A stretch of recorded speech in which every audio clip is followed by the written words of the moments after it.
महायुतीचे अन्न व पुरवठा मंत्री नरहरी झिरवळ यांनी पुणे येथील प्रकरणावर अजब उत्तर दिलंय। सगळ्याच गोष्टीला शासनच जबाबदार आहे असं नाही। आजच्या पिढीला प्रबोधनाची गरज आहे। प्रत्येकाने मुलं किंवा दोस्त नातेवाईक या सगळ्यांनी मिळून आपल्या मुलावर देखील प्रबोधन करणे गरजेचे आहे। माझा मुलगा जरी असला तरी त्याला प्रबोधनाची गरज आहे आणि प्रत्येक माणसाला सुरक्षा मिळेलच असं नाही, परंतु महाराष्ट्राचे पोलीस हे तत्पर आहेत आणि कारवाई करतील असं देखील त्यांनी सांगितलं आहे।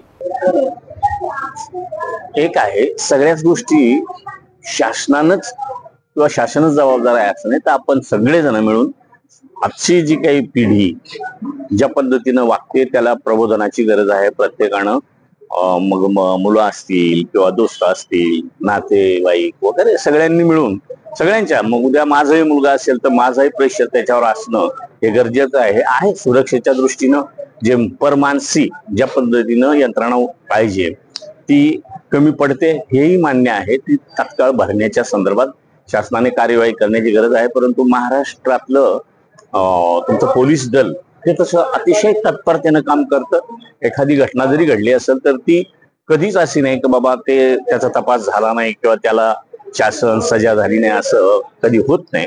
तसाही मेजर इश्यू असला तरी त्याचा तपास हा केला जातो। जर पाहिलं तर वाल्मिक कराड जे आहे ते त्यांना जेलमध्ये VIP ट्रीटमेंट दिली जाते, त्यांना जेलमध्ये मटण देखील दिलं जातं असे आरोप संजय राऊत आणि आव्हाडांनी केले। तर विरोधकांनी आरोप नाही केला त्याला विरोधक कोण म्हणेल? त्यांना मटण देतात, काय देतात हे तर काही कोणी जाऊन बघितलेलं नाही। त्यांना कुठून माहिती मिळाली असेल त्या पद्धतीनं ते जर सांगत असतील तर ते काही बरोबर नाही। सार्वजनिक आरोग्य विभागाने सर्व औषधी NABL ऍक्रिडिटेशन लॅब मधनं तपासणीनंतरच रुग्णांना देण्याचा असा नियम केलेला आहे। पण आपल्या अन्न प्रशासन विभागाच्या ज्या लॅबोरेटरी आहेत त्याच्यामध्ये NABL ऍक्रिडिटेशन नाहीये बऱ्याचशा नाही। ह्या बाबतीत संदर्भात आपण मी निश्चित त्याच्यावरची कार्यवाही करून ती व्यवस्था निर्माण करण्याचा प्रयत्न करेल, कारण महत्वाचं खातं आहे पण तिथं मनुष्यबळच मुळात कमी आहे, लॅबोरेटरीची संख्या कमी आहे। म्हणून आपण त्याचाच आढावा पूर्ण राज्यभरातून घेतो जो राज्यात मिळालाय मला FDA विभागाकडून। परंतु परत जाऊन आपण प्रत्येक विभागाचा आढावा घ्यावा, काय काय आपल्याला त्याच्यात सुधारणा करता येईल किंवा काय नव्यानं आणता येईल।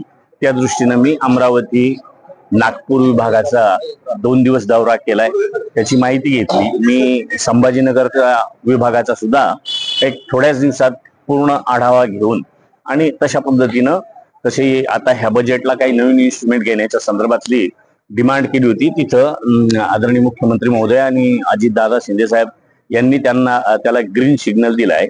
आम्ही लॅबच्या संदर्भात सांगत असताना 3 लॅब आहेत आपल्या महाराष्ट्रात, 2चं काम प्रगतीपथावर आहे, अंतिम टप्प्यात आहे। कालच मी नागपूरची लॅब जाऊन बघून आलो।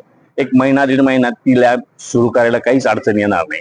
परंतु तरी सुद्धा एवढे मोठ्या महाराष्ट्राचा विस्तार पाहता 6 लॅबनं किंवा 5 लॅबनं होणार नाही आणि म्हणून आपण एक 28 मोबाईल व्हॅन लॅब 1 महिनाभरात घेतोय आणि जेणेकरून ती मोठी शहरं आहेत तिथे ते असतील अशी व्यवस्था त्या ठिकाणी करतोय।